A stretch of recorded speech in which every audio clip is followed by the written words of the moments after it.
I got a new cell phone number recently, a few weeks ago, and so now I keep getting calls from some guy asking me why I didn't show up to work. And I tried to explain to him, he's obviously looking for the person who had this number before I did, and I tried to explain that to him, but his English isn't so good, so he just keeps saying, why you no show to work? And I said, I did show to work, but you weren't there. And there's a reason for that, it's because you work somewhere else.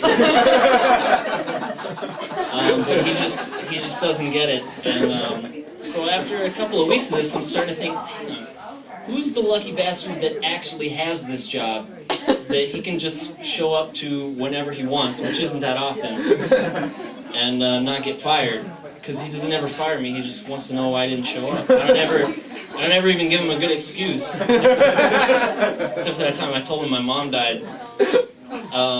But he said no.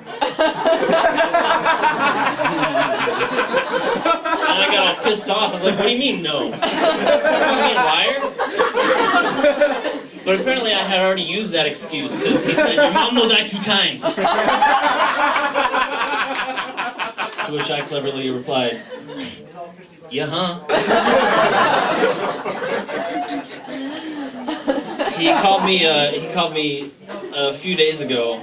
Why do you no show to work? And I'm getting tired of it, so finally I was like, you know what? I quit. I don't want to work for you anymore. You're always riding my ass about showing up.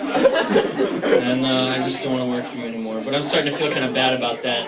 Not so much because I probably made that lucky bastard lose his job, but mostly because I didn't put in my 2 weeks notice. And I always put in my 2 weeks notice. Even that time I was a telemarketer for 2 weeks. I walked into that job knowing it was going to suck.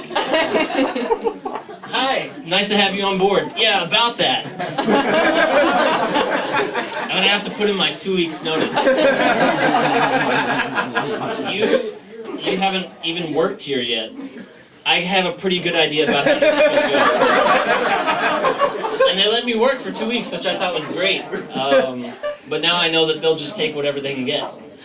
So if you need a job, and I know times are tough right now, if you need a job, go be a telemarketer, because you will get the job. If there's a bum on the street asking you for change, go tell that bum to be a telemarketer, because they will get the job. I don't care what the problem is.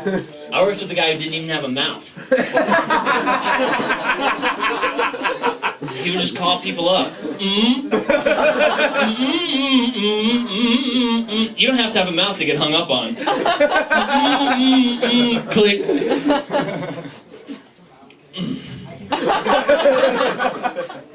I tried to tell him his problem was that everybody knew he was a telemarketer when he called because he always pronounced their name wrong. That didn't seem to help the situation. What I really brought you all here to talk about, I didn't bring anybody here, is superpowers. Yeah. That's right. Fucking You all watch fly! Heroes? Love it. Yeah? Yes. Heroes got me really thinking outside the box about superpowers. There's a lot more than just flying and, mind reading and invisibility and stuff like that. So I was thinking, if I had a superpower, what would it be? And I decided that it would be perfect memory. And there's a reason for that, other than the obvious, you would remember everything. School would be a lot easier. I would probably have a degree. I would probably not have a degree. Actually, I'm pretty much a slacker. But obviously you remember everything that you ever saw, or touched, or smelled, or tasted, or whatever the other one is, because I don't know, I don't have perfect memory. You would remember all that stuff, but the coolest thing about it, and this is just a theory, but I figured that even with the memory that you have right now, if you close your eyes and really think about, apple pie, if you really think about how it smells, and really think about how it tastes, and you really think about how it feels in your mouth, how it's all warm, and there's the crust and the gooey bit, and then the slightly harder bit. In the comedy world, we call those apples.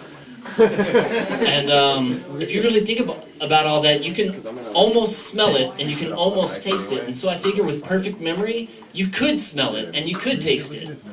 Because you would be able to remember it perfectly, and therefore you could just think about sex and go,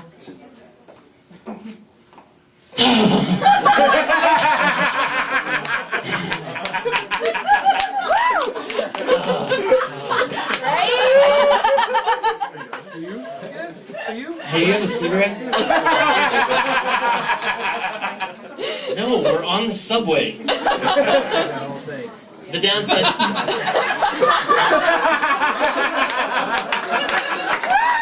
Warren! Warren, there wasn't even really anything to get right there.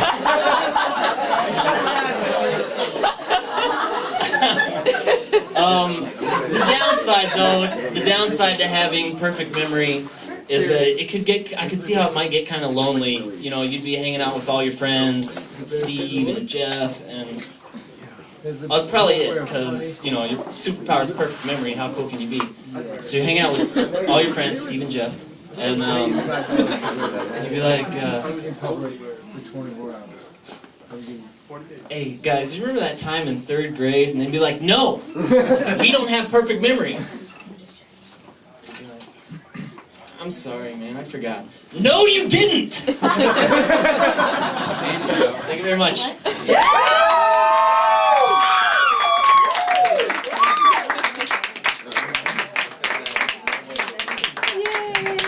One more time for Mr. Rick No Name. I say Rick No Name, I meant Nick No Name. Apparently I'm switching the first letters of my words. That was really good. Somebody get me another beverage and that'll fix it. You did a great job. Have you been practicing? In my head, stuff. Yeah, you never practice it? No, I never do that. Thank you. Nice job. Jacking my foot. It's not Very cool. good. Very, very good. 8 cigarettes. Oh my God. Who did it? Who did That it? was me. I was so nervous before I did that. What? Really? Yeah. Alright, Oh, thanks. I thought I was good. Turns out everyone was just drunk. so this is one of those points where I have to fill some space.